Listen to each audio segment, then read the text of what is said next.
Uma boa tarde a todos e a todas. O meu nome é José Luiz Gomes e este é o canal Pesquisa Escolar do Nordeste. Gente, hoje estamos dando sequência, a essas discussões em torno dessa temática cangaço. Lembro até que no último vídeo publicado aqui pelo canal, enfatizamos, o quanto isso motivou interesse de diversas personalidades no mundo inteiro. Há até um texto bastante interessante de Robert Bauer, o historiador britânico, abordando essa questão, e o próprio José Lins do Rego tem um ciclo, onde ele trabalha alguns romances relativos a essa temática. Naquele primeiro vídeo eu lembrei, por exemplo, do cineasta norte-americano Orson Welles, quando ele esteve aqui no Recife, no bojo das gravações acerca do raid, dos pescadores cearenses. Ele concedeu uma entrevista, e nessa entrevista ele disse que teria um enorme interesse em tratar essa temática a partir de uma perspectiva cinematográfica. Infelizmente isso não foi possível. Ele, depois do Ceará, ele volta para os Estados Unidos e aí não é mais viável a perspectiva de gravar algumas cenas acerca desse tema tão importante para o sertão nordestino. Mas enfim, gente, Gustavo Barroso, o grande Gustavo Barroso, historiador, cronista, folclorista, museólogo, advogado, enfatizava que aqui na região Nordeste a questão da honra era algo muito sério.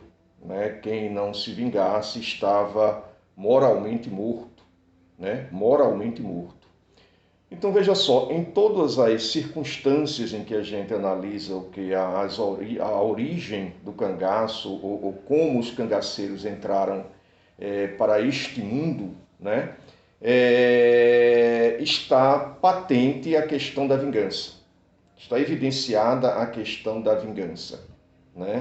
Há um historiador aqui no estado de Pernambuco que certamente é o maior pesquisador acerca deste assunto, o Frederico Pernambucano de Melo, que trata isso a partir de uma perspectiva, de uma tese levantada por ele, a tese do escudo ético, que significa dizer que os cangaceiros sempre utilizavam esse escudo da vingança para justificar aquelas atitudes de atrocidades que eles cometiam.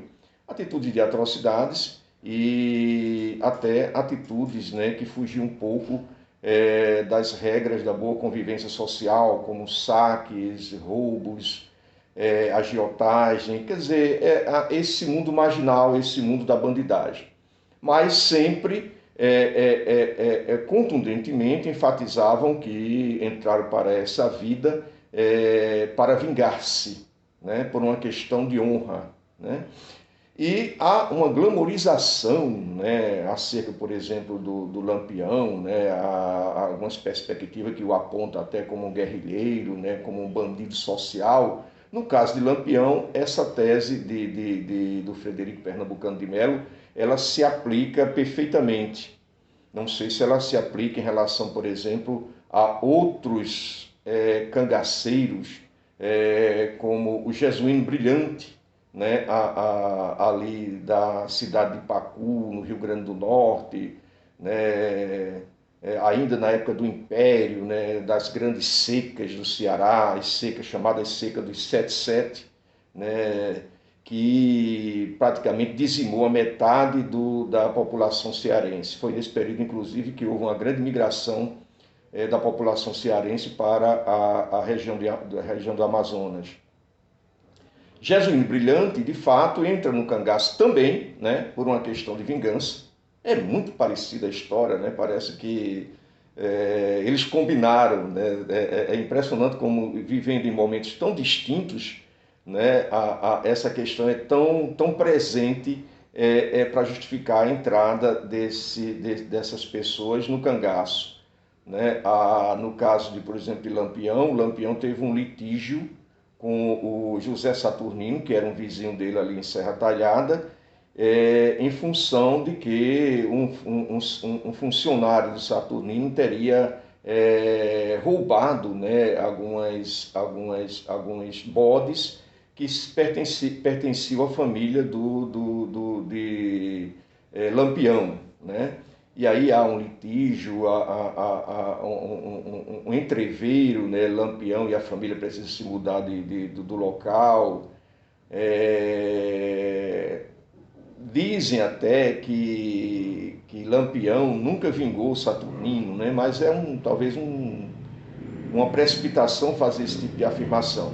Lampião não, perdão, Saturnino de fato morreu criando curióis, mas houve uma investida, né? Uma investida muito grande quando Lampião já estava no cangaço, de voltar às terras de Saturnino e cometeu uma grande desgraça, né? Quer dizer, teria matado, né, uma enormidade de reses, teriam, como se diz na gíria, pintado miséria nas terras do Saturnino.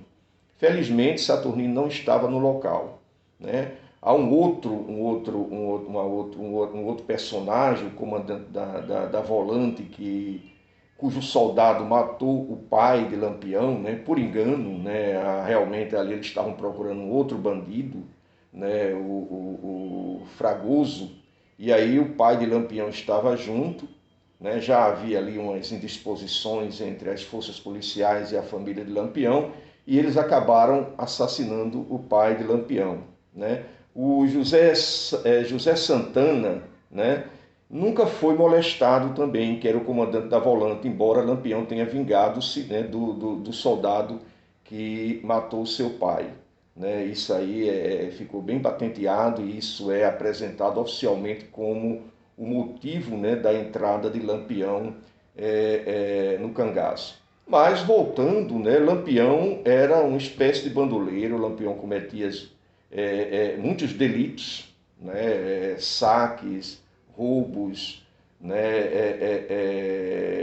matava, né, acredita-se que ele tenha assassinado mais de 100 pessoas, né, esses números aí são meio que dúbios, né, mas enfim, era um assassino sanguinário, né, tinha uns gostos refinados, né, gostava de usar perfume francês.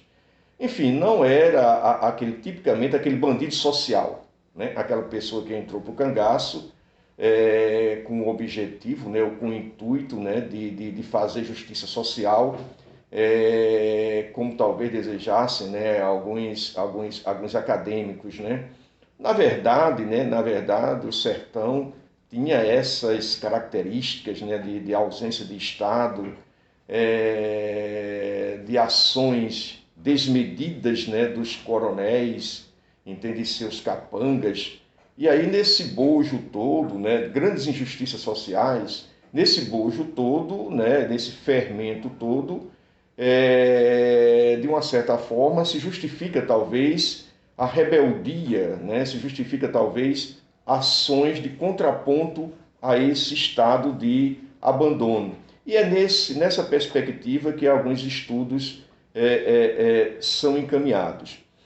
Essa questão, ela talvez não, diria que se aplica sim ao Jesuíno Brilhante, né? Jesuíno Brilhante, ali do Rio Grande do Norte, realmente tinha essas características, né? Ele entrou também por um motivo de vingança, né? Curiosamente também, né, por uns sumiços de bode, né, praticados, né, pelos Limões, que seriam seus vizinhos, né? Eram abrigas entre os Alves, da família de Jesuíno Brilhante, e os Limões, que seriam seus vizinhos.